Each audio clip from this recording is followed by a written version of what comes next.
माईचा ताप लगे नुसता चिखल चिखल झालाय. एकदा घरला आलं तर शेताला जावड नाही गेले आणि शेताला आलं तर घरला जावड नाही गेले. कसं करावं काय नाही. पाऊस जेव्हा पड म्हणलं तेव्हा पडला नाही. आता एवढा पडाला की बस सांगता सोय नाही. आता कसं करावं शेतकऱ्यानं. आणि त्यातल्या त्यात जनावराला चारा पाणी आणून चारा कसा आणावं, चारा टाकावं कसा एवढ्याला चिखलामध्ये. पाऊस बी अवकाळी झालाय बा माणसावानी. जशी माणसाला आपण अवकाळी माणसं म्हणतो तसा पाऊस बी अवकाळी झालाय. नको तेव्हा पडालाय आणि पड म्हणलं तेव्हा पडणार गेलाय. कसं करावं बाबा सांगा तुम्हीच आता. लईच अवघड कंडिशन झालं शेतकऱ्याचं बाबा.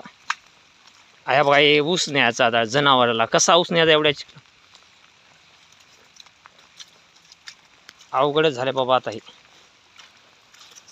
चिखलाचं. शेतकऱ्याच्या जीवाला ताप झालाय. कसं करावं.